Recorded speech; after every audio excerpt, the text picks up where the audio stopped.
terutama bagaimana konten-konten itu menyebar ke masyarakat luas, tetapi berisi hal-hal yang negatif gitu ya, hal-hal yang negatif. Nah, ya ini upaya kita untuk mendapatkan masukan-masukan dari stakeholder di industri penyiaran dan rangka untuk menyusun rencana strategis dari industri penyiaran selama 5 tahun ke depan.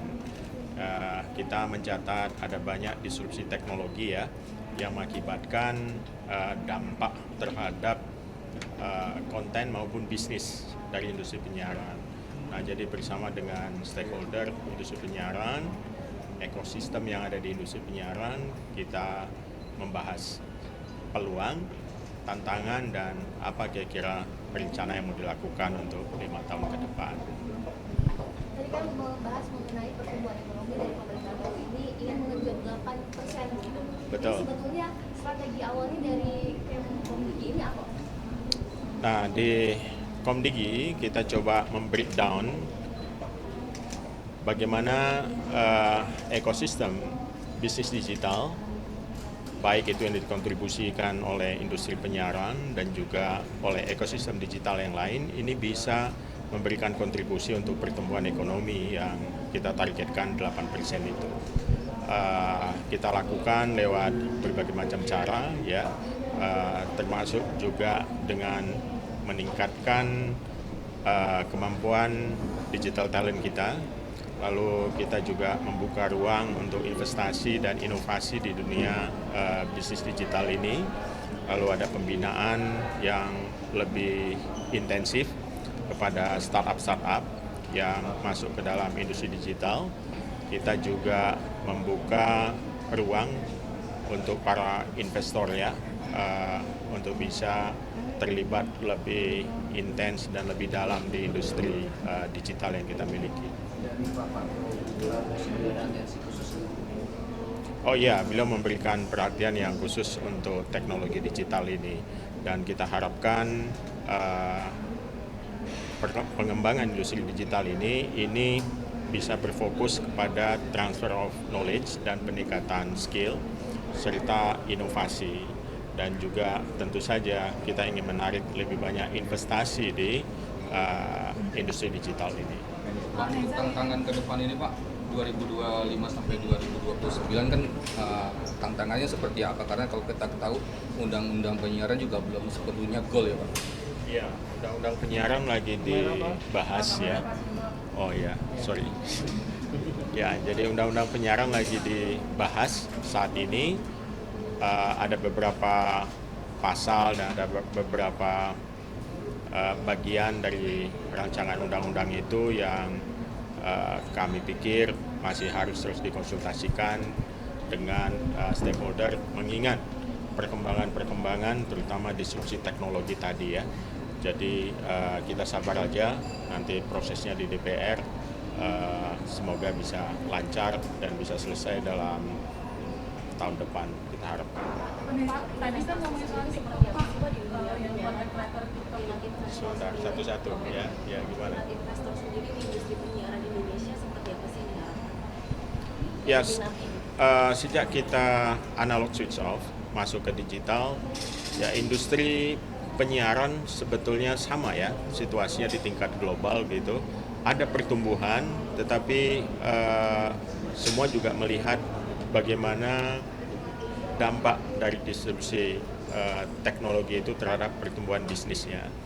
Nah, jadi masih cukup menarik karena pertumbuhan untuk industri penyiaran nasional sendiri itu diproyeksikan ya oleh sejumlah lembaga survei pasar yang kita terima datanya, itu bertumbuh dari 90 triliun di tahun lalu, tahun 2027 diperkirakan sampai 109 triliun rupiah. Masih seksi Pak industri penyiaran? Masih cukup menarik ya, masih cukup menarik karena ada sejumlah teknologi nanti yang akan masuk. Misalnya ada teknologi IBB ya, Integrated Broadband Broadcast. Lalu ada juga 5G Broadcast. Nah, 5G Broadcast itu nanti smartphone kita ini itu bisa langsung menerima sinyal dari transmisi dari televisi langsung ke smartphone. Jadi smartphone kita bisa berfungsi seperti halnya televisi. Lalu ada juga integrated broadband broadcast yang menyatukan antara siaran terestrial dengan digital ataupun internet. Kita lagi bersiap ke sana. Ya, kita lagi bersiap ke sana. Ya 5G dalam proses untuk pengembangan yang dan perluasan ya koneksi 5G mungkin dalam waktu 2-3 tahun kita coba kejar 5G lebih banyak. Ya. Itu komitmen dari para operator udah oke Pak? Dia lagi dibahas karena ada beberapa hal yang mesti didiskusikan dan sepakati bersama karena ini menyangkut dengan investasi. Tapi wilayah kita sendiri udah siap belum Pak untuk dibuat 5G? Oh sudah, kalau wilayah sudah, karena BTS kita kan sudah mencakup 97% wilayah pemukiman sekarang ini. Ya, dan dengan tingkat penetrasi internet 80% dari total populasi. Saya kira dari sudut konektivitas kita cukup kuat untuk bisa melaju ke step berikutnya ya, ke transformasi digital.